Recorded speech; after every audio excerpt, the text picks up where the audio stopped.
The Sunday school lesson for November 2nd, 2025 is Well, that's a deep subject. Jeremiah chapter 38, verses 7 through 13. Welcome, viewers and subscribers, to my channel, The Backstory and More. I am Audrey. If you are interested in knowing what happens before each Sunday school lesson, you are at the right place because I will share the backstory, read the lesson text, and offer a brief lesson summary. The backstory takes us to Jeremiah chapter 38, verses 1 through 6. And this is what Jeremiah had to say to the people. This is what the Lord says: Whoever stays in this city will die by the sword, famine, or plague. But whoever goes over to the Babylonians will live. They will escape with their lives. They will live. And this is what the Lord says: This city will certainly be given into the hands of the army of the king of Babylon, who will capture it. Then the officials said to the king, This man, meaning Jeremiah, should be put to death. He is discouraging the soldiers who are left in this city, as well as all the people, by the things he is saying to them. This man, meaning Jeremiah, is not seeking the good of these people, but their ruin. He is in your hands, King Zedekiah answered. The king can do nothing to oppose you. Jeremiah was already a prisoner. The officials had falsely accused him of trying to desert to the enemy and had thrown him in jail. The king had ordered him released from his cell, but he was still held in the court of the prison. As the officials asked each other how they could silence Jeremiah without killing him, they saw an answer right there in the prison yard: a deep hole in the ground. So they took Jeremiah and put him into the cistern of Malchiah, the king's son, which was in the courtyard of the guard.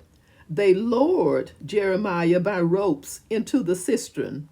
It had no water in it, only mud, and Jeremiah sank down into the mud. The backstory ends here, and our lesson continues with the next slide. Verses 7 through 9. But Abimelech, a Cushite, an official in the royal palace, heard that they had put Jeremiah into the cistern. While the king was sitting in the Benjamin gate, Abimelech went out of the palace and said to him, My lord the king, these men have acted wickedly in all they have done to Jeremiah the prophet. They have thrown him into a cistern where he will starve to death when there is no longer any bread in the city. Verses 10 through 11. Then the king commanded Abimelech the Cushite, Take 30 men from here with you and lift Jeremiah the prophet out of the cistern before he dies. So Abimelech took the men with him and went to a room under the treasury in the palace. He took some old rags and worn out clothes from there and let them down with ropes to Jeremiah in the cistern. Verses 12 through 13. Abimelech the Cushite said to Jeremiah, Put these old rags and worn out clothes under your arms to pad the ropes. Jeremiah did so, and they pulled him up with the ropes and lifted him out of the cistern. And Jeremiah remained in the courtyard of the guard. A brief summary. The text introduces Ebed-melech, an Ethiopian eunuch in the king's palace.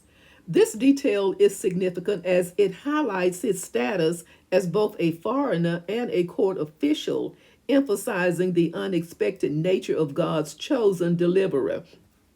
While the king sat at the Benjamin gate, Ebed-melech learned of Jeremiah's plight, placing this event in the context of official court business and public administration.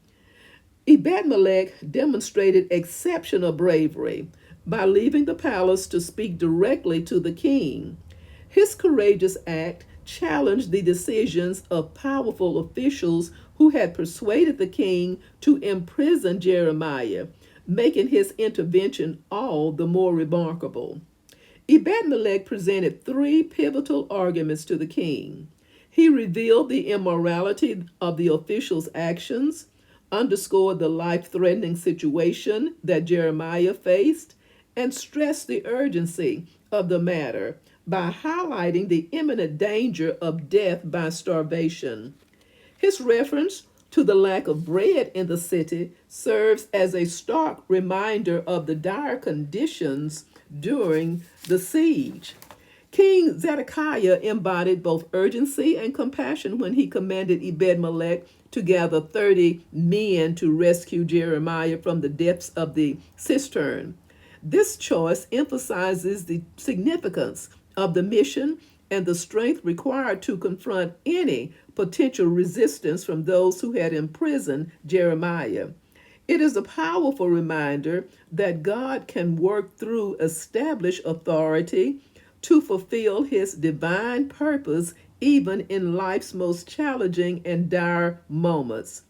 In the events later, we find that Ebed-melech showcased remarkable practicality and wisdom as he executed the rescue.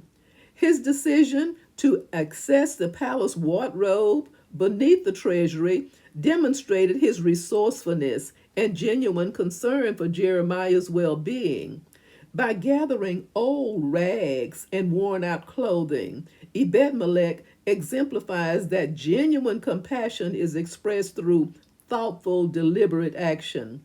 This focus on the details illustrates that real kindness is not solely rooted in good intentions. It also lies in our willingness to take meaningful actions for the benefit of others, ensuring that our compassion has a tangible impact on those in need. The author offers a powerful glimpse into the rescue operation, highlighting Ebed-melech's deep empathy as he told Jeremiah to put rags under armpits to soften the ropes. This thoughtful action reveals a deep sensitivity to the prophet's physical and emotional state in the cistern. True compassion shines through in attention to even the smallest details, preserving individuals' dignity and comfort in their time of need. Also, the rescue narrative to a triumph conclusion with Jeremiah's extractions from the cistern. However, the fact that the prophet remained in the court of the guard serves as a meaningful reminder that although he was saved from immediate danger, he still faced limitations. This highlights a powerful truth. God's deliverance gives strength and hope, but does not always equate to total freedom from all constraints. Instead, it often signifies a preservation for his greater purposes. Thank you so very much for listening. Stay safe and may God bless.